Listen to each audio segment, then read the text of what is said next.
And so we are now gonna hand the floor to Colonel James Greer with his presentation, Challenges for the Implementation of Design Doctrine in the U.S. Army. And he will give some perspectives, as the slide says, for our Colombian Army. I want to remind you that Colonel Greer is a SAMS, as a planning expert in the three-dimensional aspect of war, that is strategic, operational, and tactical. Colonel Greer, welcome to this panel. We are quite expectant as to what you have to say for us today.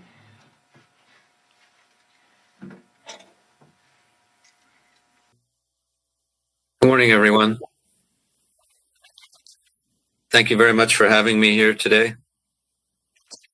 I would like to thank General Puentes, General Ocampo, General San Miguel, and definitely Colonel Rojas for moderating, and to all of you who are attending here today. I appreciate the opportunity to talk with you all, particularly about a subject that I think is very important, which is how do we overcome the challenges to incorporating military design into an army or a nation's armed forces.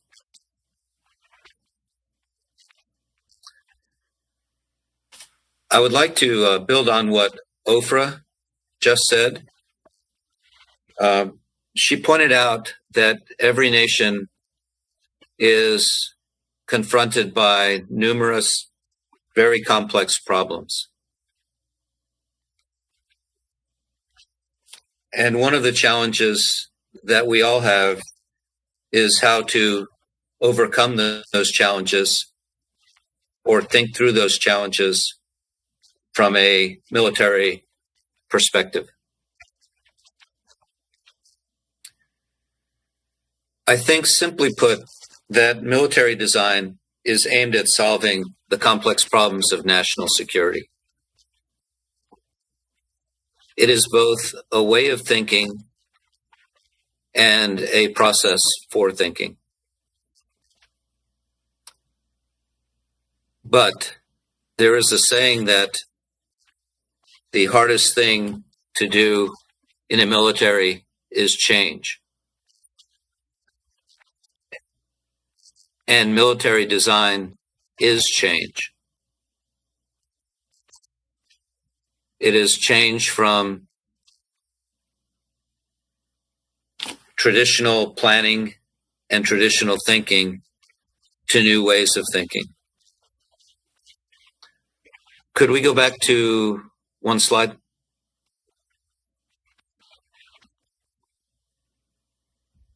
Thank you. Retroceder una diapositiva, por favor.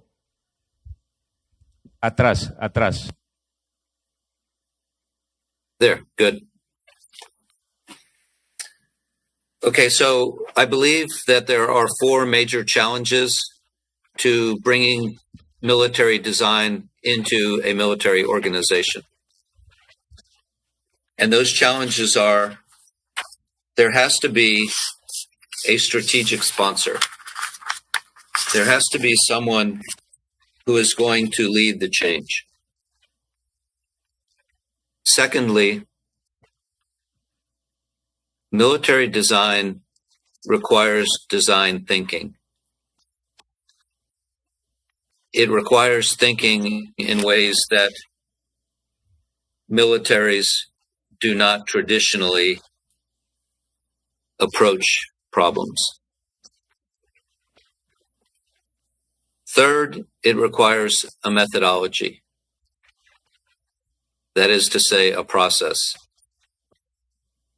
One in which all the organizations within the military, whether those are Air Force or Army or Navy,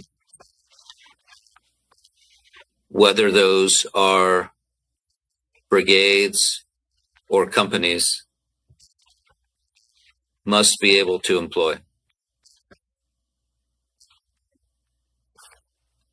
And fourth, in order to achieve military design, there must be design education. So I will address each of these in a little more detail. Next slide, please. Thank you.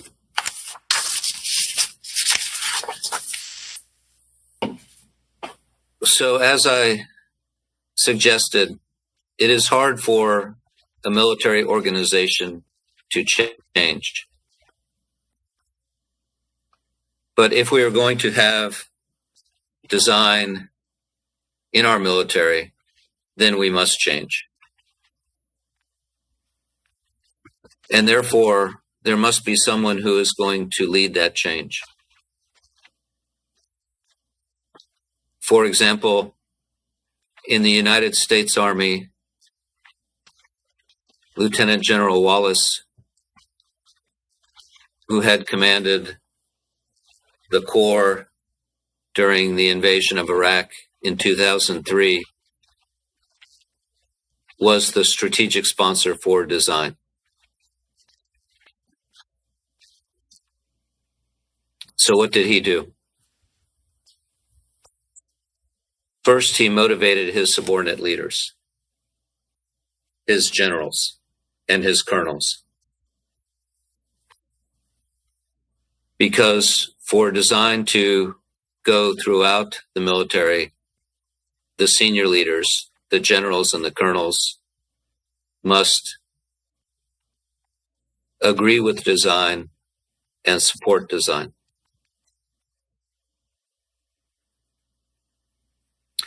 Secondly,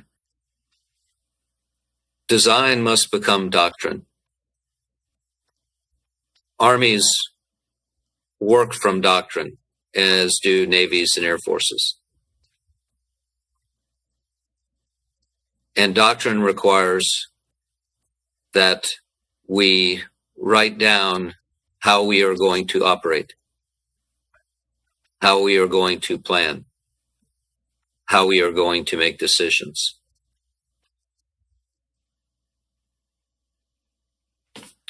A military does what its doctrine says. And so if design is going to be practiced, it must be incorporated into the doctrine. A strategic sponsor can ensure that the doctrine is developed and is given to the force.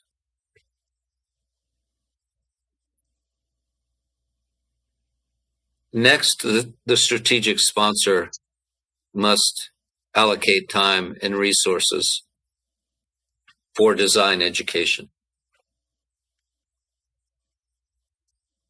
As we all know, time is the most precious resource we have. When we give time to one thing, we must take time away from something else. So the strategic sponsor can set the priority and ensure that time is provided in our schools to educate our leaders on design.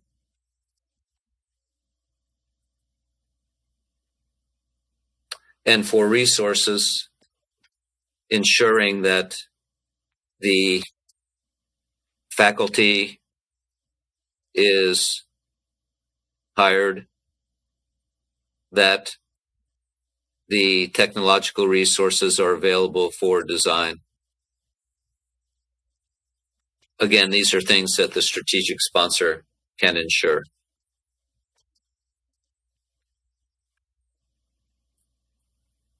I think lastly, it's very important that the strategic sponsor is a sponsor long enough to ensure design develops. A military cannot incorporate design in just a few days or just a few months. It takes years to develop a design capability to educate the design teams and to bring it into the doctrine. So the strategic sponsor must be present long enough to lead that to ensure it is accomplished. Or the strategic sponsor must be followed by someone who shares the same view and is willing to dedicate their support also. So I think going forward, one of the most important aspects of bringing design into the military is to have that strategic sponsor. So next slide. Design thinking. There is no military design without design thinking. And design thinking takes several different types of thinking that all work together. The first is visual thinking. Thinking in pictures enables us to envision the future, to see how problems can be overcome. And visual thinking takes practice. It takes collaboration, working together, but it is critical to design. So next, yes. Systems thinking. The world consists of systems. They are political systems, economic systems, military systems, infrastructure systems, social systems, communication systems, power systems, etc. So you have to be able to think in terms of systems in order to be able to understand and appreciate your environment. And systems thinking also enables us to be able to communicate among each other in terms of those systems. So next, critical thinking. Once we envision a system, critical thinking enables us to understand how does that system work? What is important? What is not important? And to be able to visualize what potential problems exist within the system. Next, creative thinking. I would say, unfortunately, most of us spend more time in critical thinking than we do in creative thinking. However, creative thinking is very important because it is from creative thinking that the solutions to the problems emerge. Again, going back to Ofra's discussion, I believe a strength of systemic operational design that she teaches and the Israeli Defense Forces practice is that creative thinking. It is coming up with solutions to the very complex problems in the challenging environment that she described.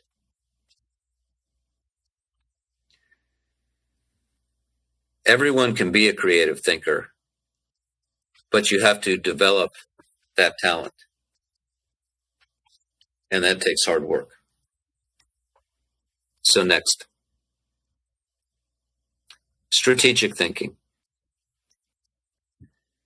I use strategic thinking here not in the sense of the strategic level, as in the president or our Congress or a prime minister, but rather strategic thinking in terms of thinking over time.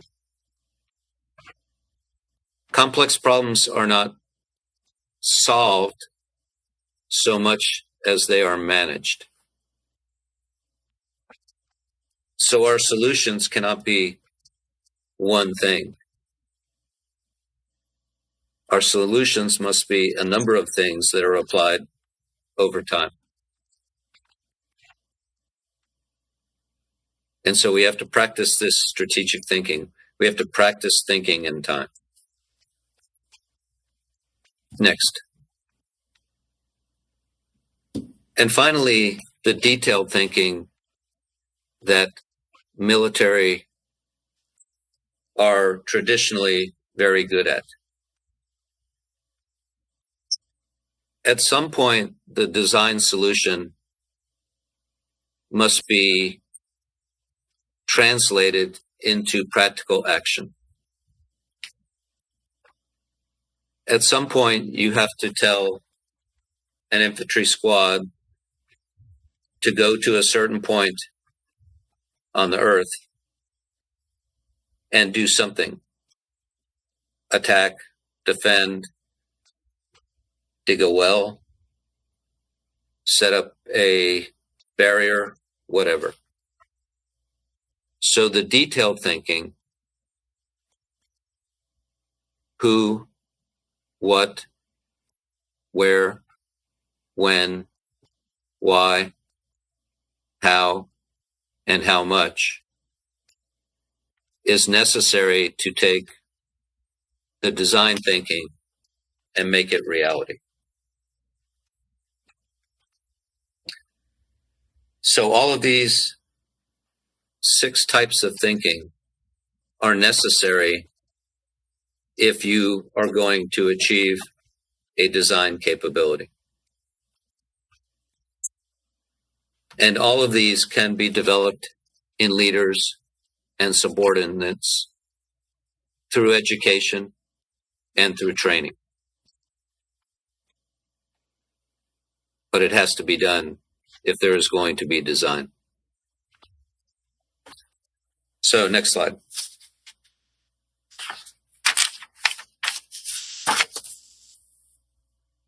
Next, if you are, oh, no, I'm sorry, go back.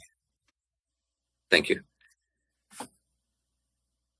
To build on design thinking, there must be a design methodology, a process that is in the doctrine, that is taught in the schools, that is used by the units and the organizations. That design methodology is unique to the country and its circumstances. So Israel uses systemic operational design. In the United States, we use what we call operational design or the Army design methodology.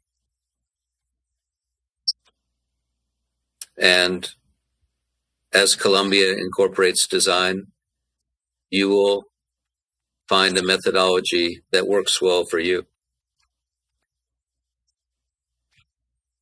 That methodology will have probably some parts that you take from other countries or from other disciplines, but it will be unique to Colombia and its security challenges. But I think all design methodologies have some characteristics in common. The first is that it should be simple. This seems odd to have a simple approach to complex problems, but it is absolutely necessary because simplicity enables us to think through those problems.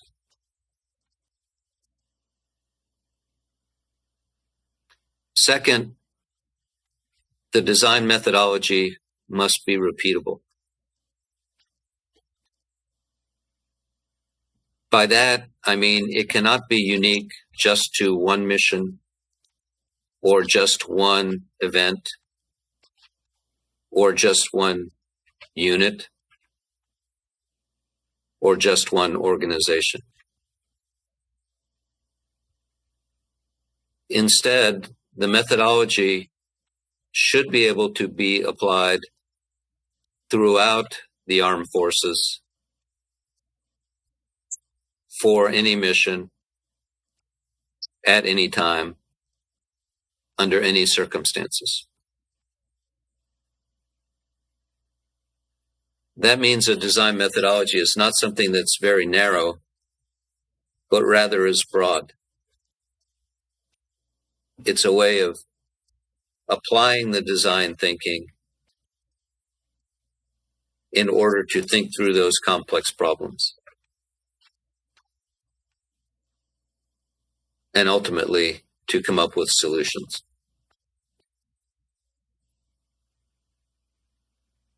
Third, the design methodology must become routine. Design is like anything else in the military. Whether we are firing a rifle at targets, or we are flying an airplane, or we are talking on a communication system, we have to practice. We have to do it often. And it has to become a routine. So it is second nature. Only if the design methodology is routine, if it is practiced, if it becomes second nature,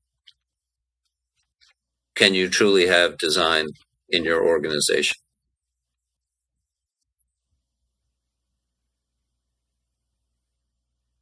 And lastly,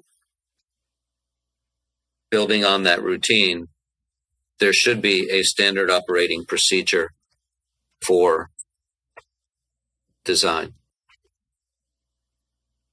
So, for example, every military has a planning process. How they plan an operation, how they write the orders, how they give those orders to subordinates, how those orders are executed. There must be a similar standard operating procedure for design. How is design conducted? How are the results of the design communicated? And how does design become action?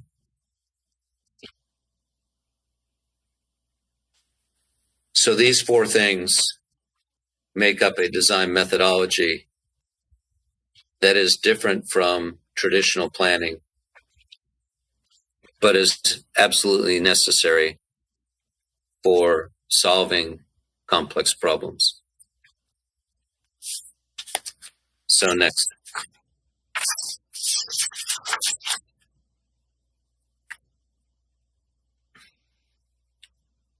One of the major challenges to incorporating design in the military is design education.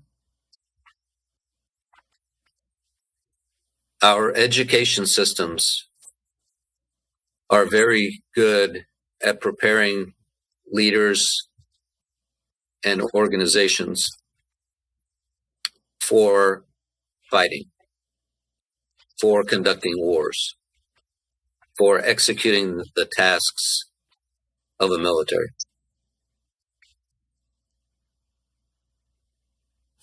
But design education is different. It's different because it's more theoretical. It is more conceptual. But at the same time, it is tied to practice.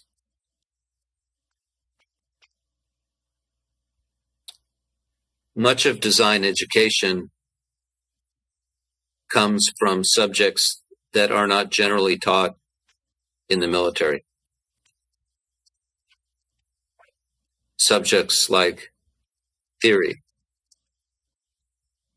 and engineering. And I don't mean engineering in terms of how things work, but rather understanding systems.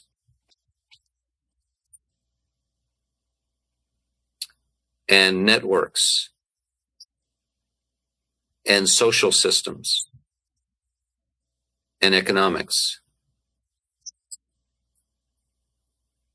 So one of the challenges is to educate in those subjects without making it too difficult.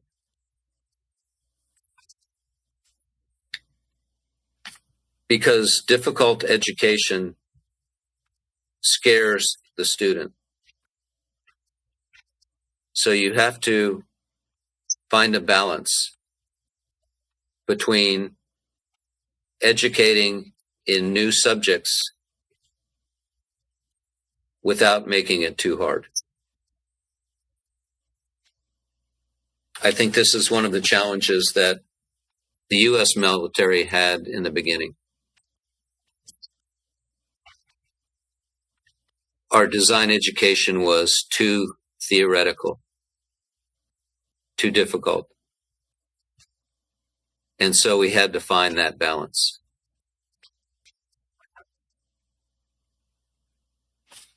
Secondly, you learn design by doing design.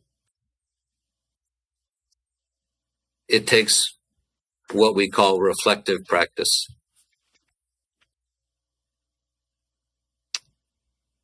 So this is different from traditional military education.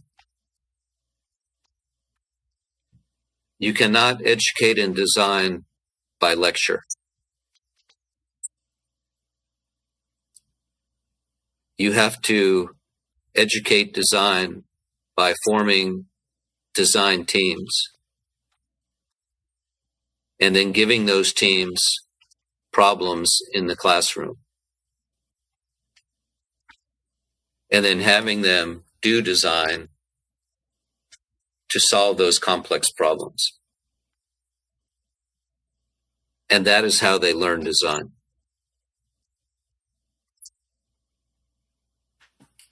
So it takes a different kind of education, and it takes a different faculty. Or you have to train your faculty to be able to lead design.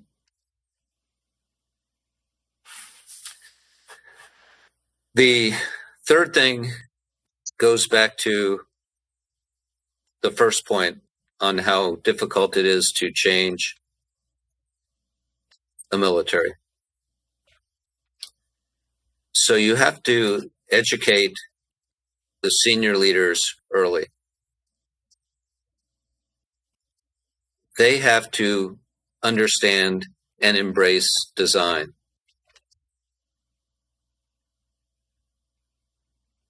And they have to be able to lead design and be confident in their ability to lead design.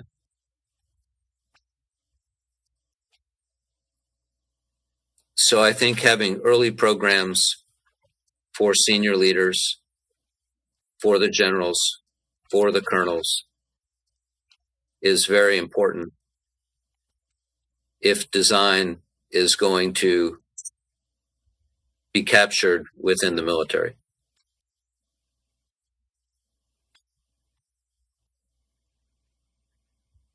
Next, one of the things we have found is that young leaders, what we call millennials, are natural designers. They think in terms of systems better than those of my generation. They see complexity better than I do. They are less linear in their thinking.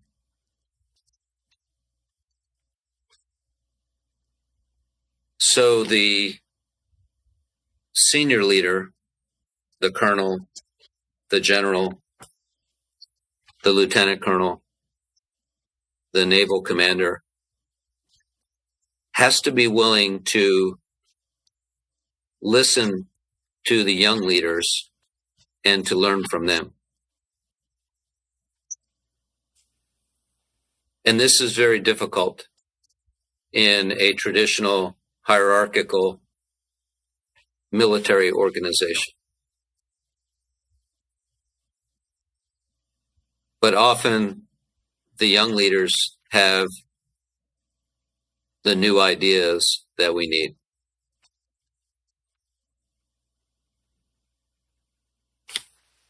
Next, if we are going to achieve design, it has to be in our career schools.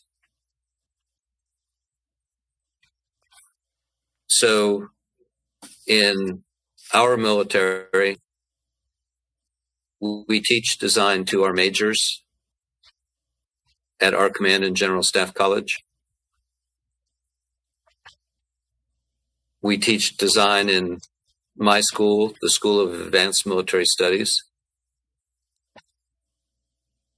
We teach design at our War College.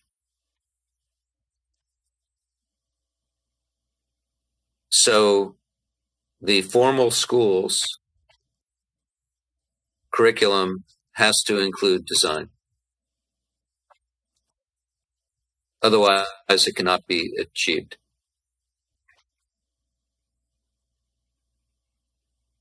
However, if we think back to the design thinking skills, you can use short courses to build those design thinking skills.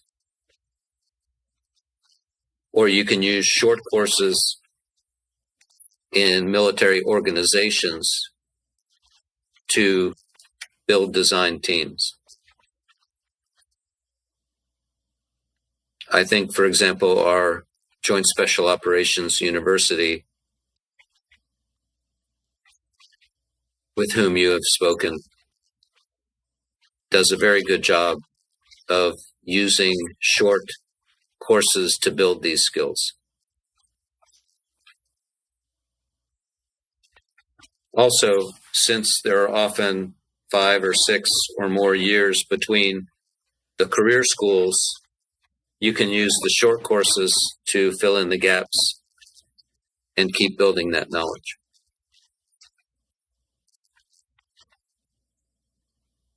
But design education is absolutely necessary to achieving design.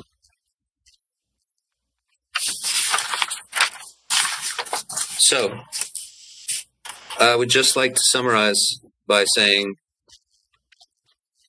it is challenging to change a military. It is difficult to bring new ideas in, particularly if those ideas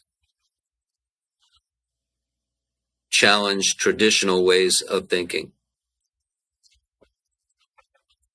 But in the 21st century,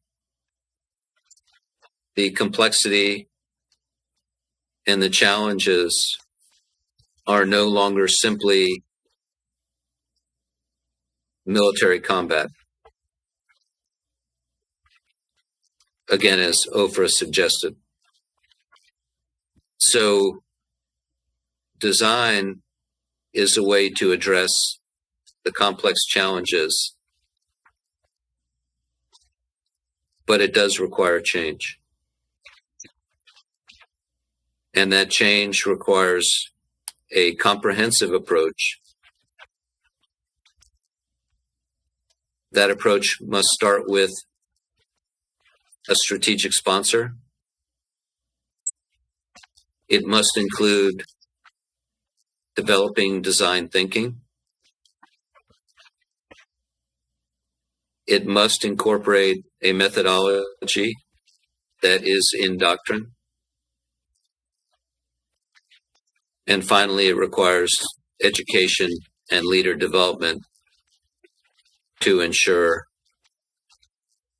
not just an initial design, but to continue design over the years.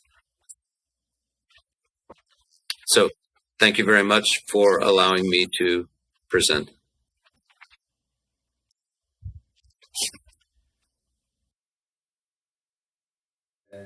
Well, thank you, Colonel Greer. So you guys know here, they don't have simultaneous translation. So Daniel from our IEGAP team will help us out with the translation. So Daniel, please let them know that you will be interpreting for them.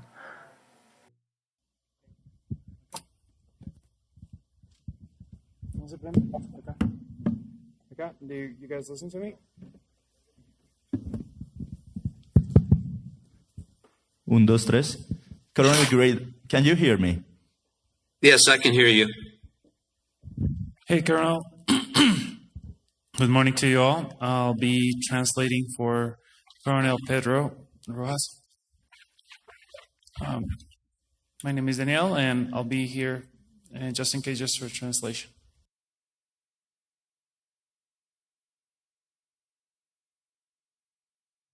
Well, it's not only for Colonel Greer, but all AOD friends that are logged in from Canada, US, Israel, and other European countries. I want to tell you, and all attendees and Colonel Greer, okay, I think my job is done for a while. Que hay una buena noticia. That there's a good news. El Ejército de Colombia, The Colombian Army, desde el año 2016, since 2016, incorporó la doctrina del arte y diseño operacional. has incorporated the doctrine of art and design, strategic art and design, A través de la doctrina Damasco. through the Damascus doctrine. Y justamente el ejército tiene un manual de arte y diseño operacional, es el manual 5-0.1. And the Colombian Army have a manual of art and design, and strategic art and design, 5, ¿cuánto? Guión 0.1. 5, line 0.1. Y es un manual que tiene aplicación en el nivel conjunto. Lo está usando actualmente nuestra Fuerza Aérea Colombiana y lo está usando, por supuesto, la Armada Nacional. And it has application on conjunct operations here in Colombia. Y eso es una buena noticia aquí en Colombia porque, como decía el coronel Greer, hay un cambio de mentalidad. El diseño nos enseña a cambiar la mentalidad. And it's a good news because there's a change in mentality, basically in the military operations, in the field of operations. Y hay una frase que comentábamos con Ofra estos días: necesitamos líderes antiguos, líderes superiores, líderes viejos soldados, llamémoslo así, con ideas nuevas. El diseño tiene mucho que ver con esto. And like we were talking with Ofra, we need old military, old generals with this mentality, with this new design mentality to be incorporated in the battlefield. Quiero preguntar si el coronel Greer ha entendido lo que le hemos dicho hasta el momento. Colonel, do you understand what Colonel Rojas is saying? Yes, absolutely. And I note that your Manual 5-0.1 is the same number as our design manual. El coronel Greer está contento con esto. Él entiende que también, él sabe que nosotros tenemos este manual e incluso ellos tienen un manual con el mismo número. Sí, esto pasa o esto ocurrió porque el ejército de Estados Unidos desde el año 2015 está asesorando al ejército de Colombia en el desarrollo de nuestra doctrina, pero también países como el Reino Unido, como España, Israel, nos ayudaron mucho a tener ese nuevo pensamiento que es esta doctrina. Y cierro con esto para tres preguntas que hay aquí de los asistentes, que me llamó mucho la atención que dijo el coronel Greer. Educar líderes en etapas tempranas. Si educamos líderes militares que hoy son capitanes, que hoy son tenientes, que hoy son mayores, pues vamos a tener en 10, 15 o 20 años generales que piensan en diseño, que tienen una mentalidad diferente y que pueden resolver problemas, porque el arte del diseño operacional finalmente nos enseña a resolver problemas complejos, como lo decía el coronel Greer.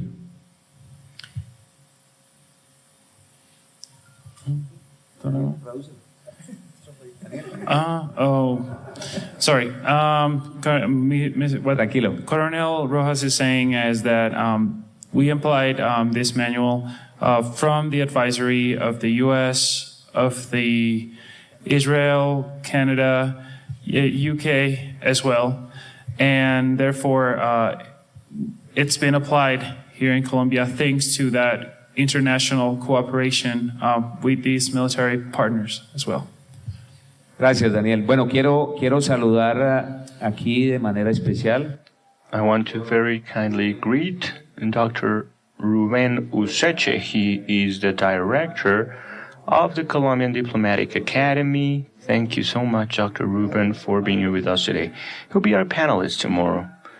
Tomorrow, we have a geopolitics panel and perspectives on Israel, Colombia, and the United States, and Mr. Useche is one of our great guests tomorrow. Welcome, sir, and thank you for being here. Great. Let us move on to the questions. Thank you, Colonel Greer. All these things you've brought here today are very interesting. We have several officers, NCOs, retired officers, and we all understand what you've been trying to convey today. So let us move on to the first question, Daniel. On behalf of the General Puentes, General Ocampo, and also Colonel Rojas and all the staff of the university, we would like to thank you, Colonel Greer, for your presentation. We have several doubts here. The first one, how to achieve a balance between bureaucratization and professionalization within the Colombian Army? Did you have any advice?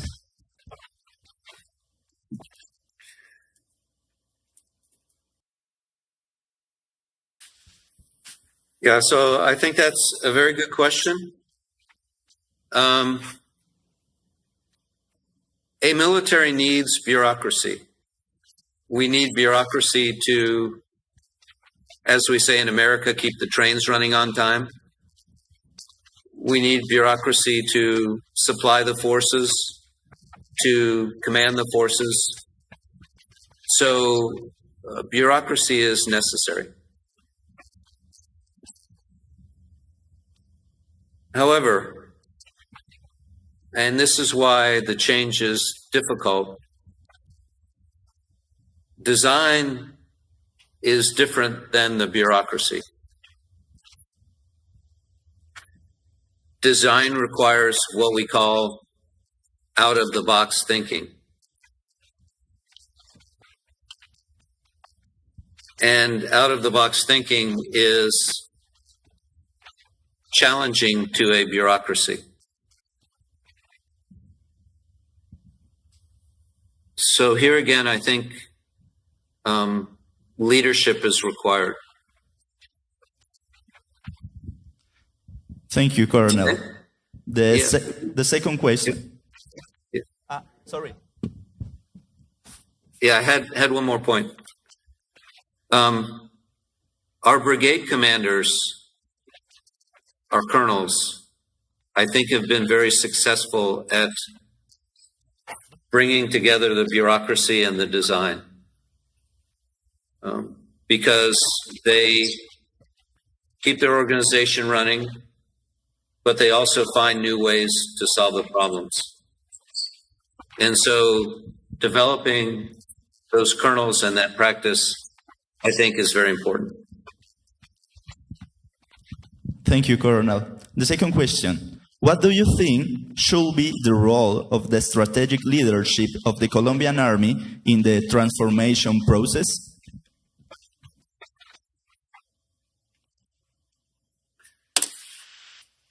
Yeah, again, I think the strategic leadership are those strategic sponsors.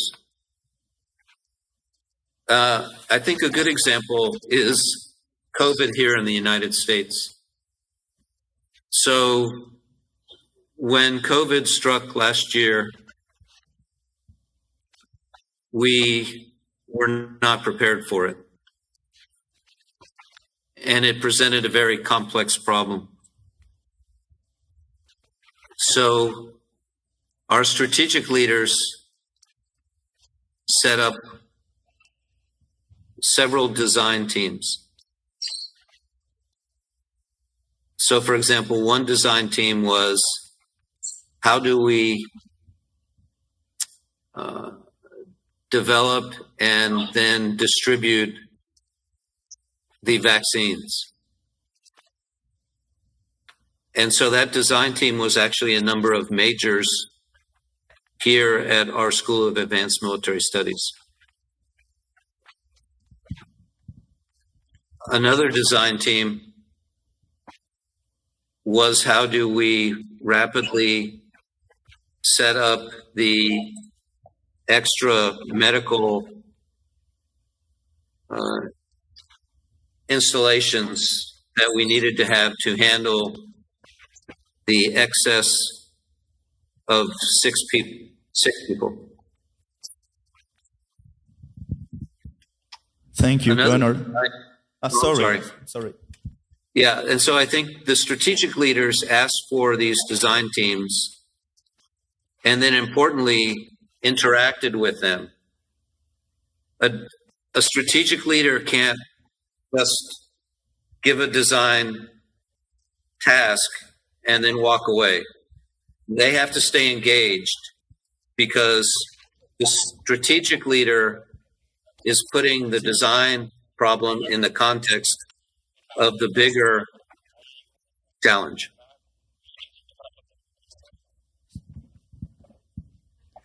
Sorry.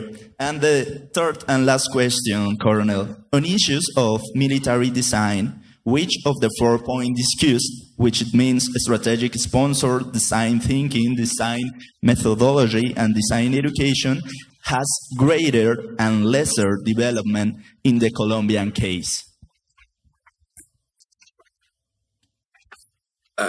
I can't speak to Colombia as it is today. I believe strongly that design thinking is the most important. There is no design without design thinking. And design thinking skills are good skills to have even when you're not doing design. So, for example, a staff that is good at visual thinking can visualize what they need to do in the future, even if they're not employing design. So I think of the 4, design thinking is the most important. Thank you so much.